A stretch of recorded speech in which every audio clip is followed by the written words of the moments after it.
sports. Time to tune in. Now another sports center. It's a movement. What's going on, everybody? It's another episode of the Touchdown with yours truly, Doug Smith. I'm the bad boy of football podcast, and I got another classic coming your way. Now, we're tackling undrafted free agents. It is a new series that we're starting on this show all across the league, and I got my co-host in the house with me today, Mike Williams. What's going on, man? Definitely excited to be back on here and cover the topics we're covering today, man. Yes, sir. Let's get it. And the reason you clicked on this thumbnail and fell for it, we're going to take and talk about Dylan Moses coming out of Alabama. Absolute brick wall of a linebacker. Had some injury issues, but we're going to talk about his future with the Jacksonville Jaguars. We're currently in rebuilding mode. And rebuilding, a lot of people are like, oh, it's rebuilding. But, man, Jacksonville is going to be doing some big things in years to come. If they build this team right, and I believe it with guys like Dylan Moses, you can definitely take and do that. Mike, go ahead and take it away.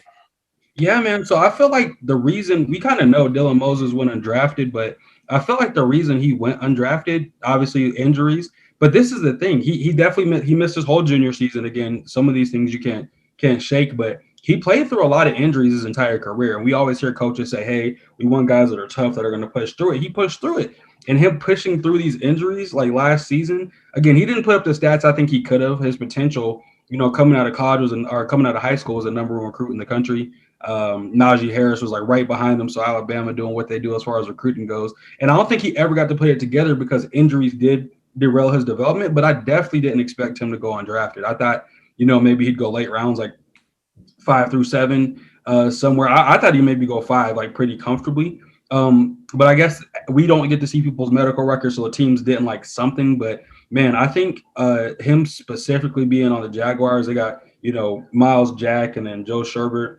And then they got like Shaq Quarterman, who's a University of Miami alumni. I think he could definitely compete right away to be a solid backup for them if he stays healthy. If he stays healthy, I think he's a year or two away from taking, over one of those middle linebacking positions there.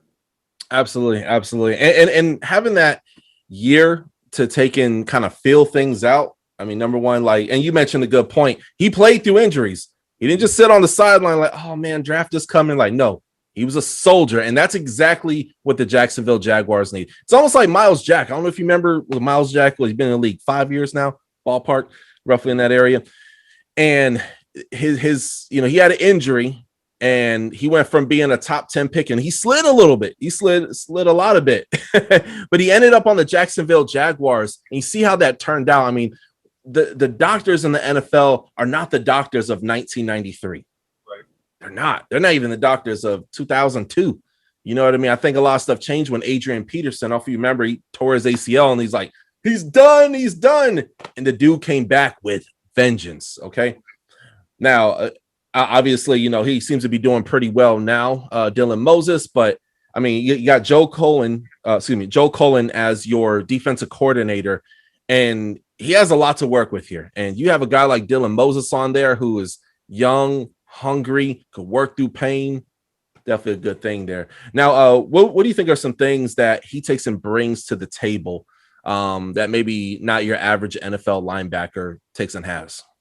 I think, man, when healthy again, like his athleticism is phenomenal. I think he's a thumper, man. So every team, obviously, with the way the league's going now, you definitely want to have a middle linebacker that can cover the ball because you got, Darren Waller's, Travis Kelce, et cetera. Gronk's still doing his thing. Kittle. So I mean, there's a lot of athletic tight ends. So you ideally would like to have a great coverage linebacker, but they got Miles Jack. Right, he can cover pretty much everybody. So I think every team needs a thumper. This dude's athletic. He's not afraid to go after the ball. He plays with his heart in the sleeve. I love his game, man. Watching him play, I just liked how he commanded that middle of that defense. And this guy was the leader on the Alabama defense that had, Pat Surtain and a lot of these D linemen and stuff that they had. And they have a bunch of first-round, second-round draft picks, and this is one of the guys that was a leader on that team. So I think his leadership and being a thumper, man, every team needs that. And they have a good compliment to him, again, with Miles Jack being able to cover some of those tight ends we talked about. So knowing that he can help you stop the run and he's not going to be a terrible liability compared to a lot of linebackers in the pass game, I think he could definitely develop into a player, man. Absolutely, absolutely. And you know, iron sharpens iron at the end of the day.